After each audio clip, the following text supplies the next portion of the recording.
segment 4, you call this an education? Crazy you. In the 1970s, the revolution of a decade before was ratified as everyday life. Core curriculums were jettisoned.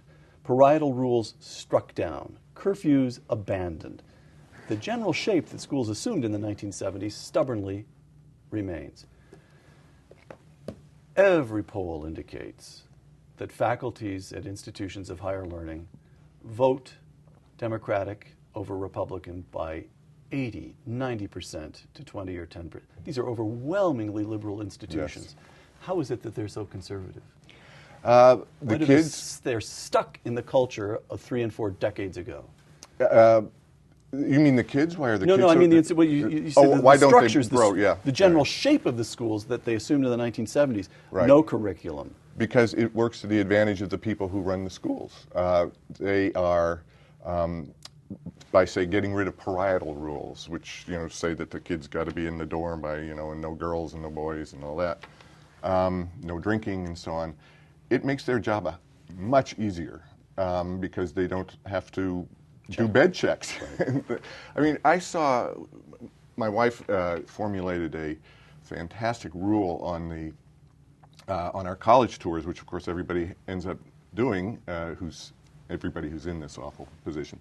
And we went to one school, and she said that, the way you get behind this kind of Potemkin village of a school that you see when you get to tour, go into the bathrooms, in the dorms, in the unions, because they all have bulletin boards, and that's where they put up what's really going on. And sure enough, right, we were at one school, and I went in, and on the bulletin board there was a big poster advertising a sex fair that was going to be there next weekend with a sex demonstration, and they were giving out free condoms, free dental dams, and free Ben & Jerry's ice cream. I mean, my first thought was, when I went to school, we didn't need free ice cream to come to a sex demonstration. We were there. But the other thing was, this is what life is like in college. You could get a degree, I'm quoting you now, you could get a degree in the humanities at one typical college, you write, without studying literature. By the way, the college that you're writing about, I happen to know, is the one your son my is son is attending. in, yes, right. You could get a degree in the humanities without studying literature, or a degree in history without ever sitting through a survey class in American or European history. Close quote. This is an outrage.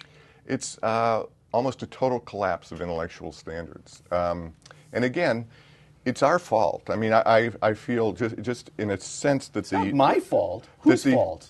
It's the fault of parents generically who want to send their kids to college, and I'll tell you why.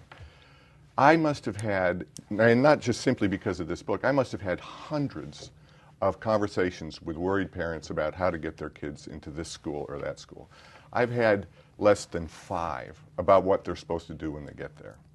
I was one of the few parents I knew who even sort of hovered over my son when he chose the classes he was going to take. And even that wasn't much help, because when we arrived on campus to drop him off, he was required to take a reading class, a literature class where he would do a lot of writing.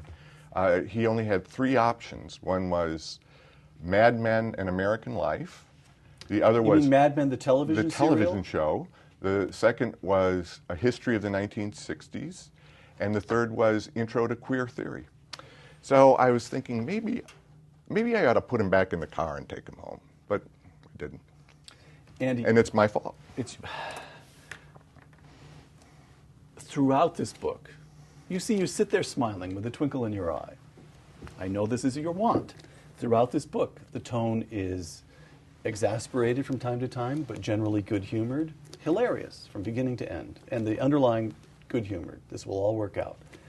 But listen to the accumulation of lessons that one learns in reading this book. It costs a fortune. Intellectual standards have utterly collapsed. Political correctness is not merely a factor, but utterly regnant, totally dominant at institution after institution after institution. Why aren't you furious?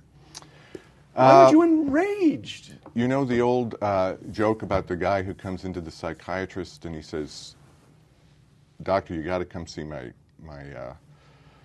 brother because he thinks he's a chicken." And the psychiatrist says, well, bring him in. You know, you just tell him he's not a chicken. He said, well, I would, but we need the eggs. And so this is sort of what we're doing with college education. There are two things that we know about college education, for sure, in America. One is that it costs too much, and the second is that not much learning goes on when the kids go to campus. These things are both established beyond doubt. But we still do it because we need the eggs, I guess, is the final answer.